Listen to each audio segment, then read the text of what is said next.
Wehmeyer, thanks for the time. 5 in a month, inside 1 month. I mean, is it a function of where the market is at the moment, or it's a function of the size of the opportunity? I think it's both. I think South African market, if you look at ETFs in South Africa, has been around for almost 20 years now, but it's taken a while to attract the necessary attention and assets.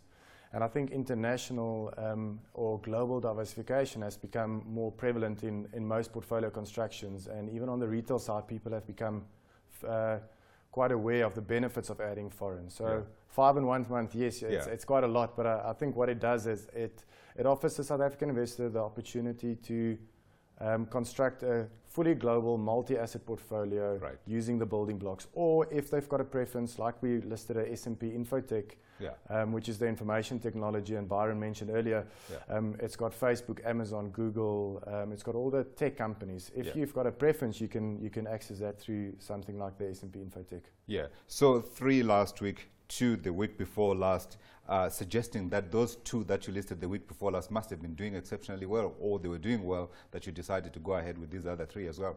How did those 2 go? They were all along in the pipeline. I guess they've been planned. They've been planned, and the reason why we staggered is just to not bring all out at once, get them staggered into the market and get the market familiar with each product. Yeah, let's talk about perhaps maybe before we go there. Education is always an important part of any broadcaster's mandate.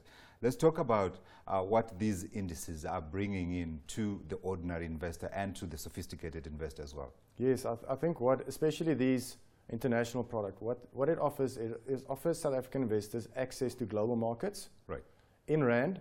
So if you're a local investor, you don't have to firstly get your tax clearance from SARS, then convert your money into offshore currency, then find an offshore platform to trade through, and then find a product you want to buy. So this brings offshore global markets into the South African investor's hand.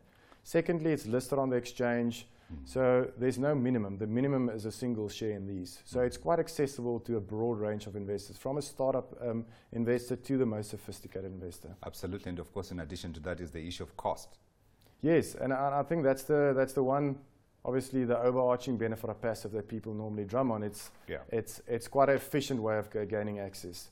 And the efficiency stretches for me beyond cost. It stretches about how you access it, how it sits within your portfolio, how efficiently it delivers the promise to the client that he actually bought initially. So it's just an efficient way for me in terms of buying the product. So let's talk about what you have brought, what you brought last week. So let me read them carefully here. STANLIB MSI World Index Feeder ETF, STANLIB Global Government Bond Index Feeder ETF, and the STANLIB Global Rate Index Feeder ETF. If they were in a names contest, they would not win any. But no, exactly. They're quite a mouthful. But I think what is good from the regulatory point of view, the FSB and the JSE is quite prescriptive in terms of naming convention in order for an investor to know exactly what he's buying. So as you say, it might not read quite well on a billboard, but from an investor point of view, one, you know STANLIB is offering the product because that starts in the name.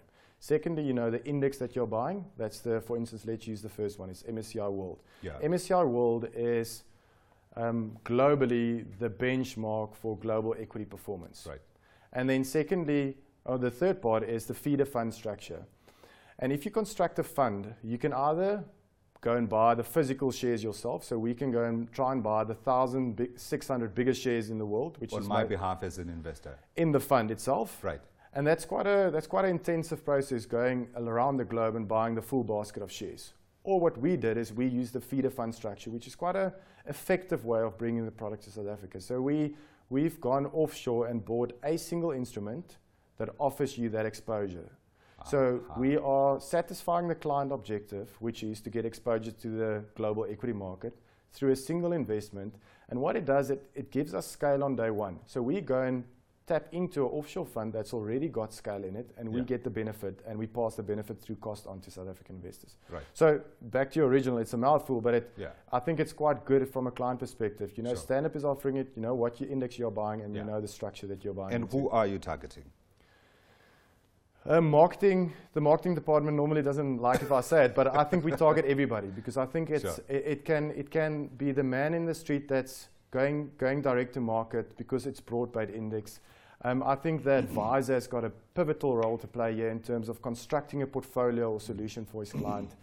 I think an institutional client, if you can weigh up the cost, there's still a benefit from him buying this on the local exchange rather than going offshore. So I think there's a multitude of users here. There's a multitude of ways you can use it. So, so my broad-based answer is I think everybody can benefit from using these products. I see you're thinking about your return to the office. It's okay. You can tell marketing. CNBC Africa is protected, privileged territory. They can't interfere and tell you what to ask.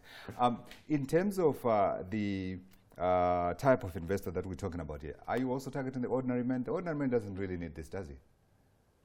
We normally can he afford it? I think that's another way I wanted to ask it. And what are the minimums? And affordability stretches again across a couple of things. So what's the minimum is, I guess, the first start of affordability. If you look at the JSE, you can buy a single share on the JSE. Like you can buy one share in MTN or Naspers or Anglo, you can buy one share in the ETF. So the minimum size is a 1. The one disclaimer there and the caution there is there's a cost involved in trading on the exchange. So there's a fixed cost. So the smaller your amount, the higher the fixed cost is as a percentage. And that's just the effect of the exchange. So that's one caution.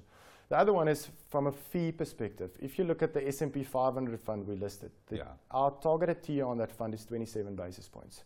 Okay. So as a South African man-in-the-street investor, you can buy exposure to the S&P 500. S&P 500 is the 500 biggest companies in the US, as you know, at 27 basis points. Right. 0.27%, which I think is very efficient, cost-efficient for anybody. Absolutely. So back to my question, is that for the ordinary guy? Can the ordinary guy get into this? It depends on who the ordinary guy is, right? If his name is Christo Visa, it's okay. Yes. If his name is Godfrey Mutizwa, potentially probably not. But let me tell you how we see global. Yeah. And most people will tell you, get global exposure because it's a high return. It gives you access to a depreciating rand, and it would give you better returns in your portfolio. We had a look, and and let's just talk equity here. Yeah. So we had a look at South African equity portfolio, and we had a look at a global equity portfolio. So the all share versus the MSCI, and we both converted into rand. So we're comparing Apple's returns with Apple returns. Both returned the same average annual return over the last 15 years. But by taking a South African portfolio, adding 25% global to it, you reduced your volatility from 16% to around 14%. Right. So you didn't necessarily enhance your return as an investor, but you lowered your risk in your portfolio. I think that's how you should think about global. Sure, absolutely, rather than the absolute cost. Or the absolute return you're going to get. You're going to get a better risk-adjusted return, which I think is the important part. Absolutely. Thanks very much indeed for coming through. Thank you very much. That's Wehmeyer Ferreira, the COO of STANLIB Index Investments.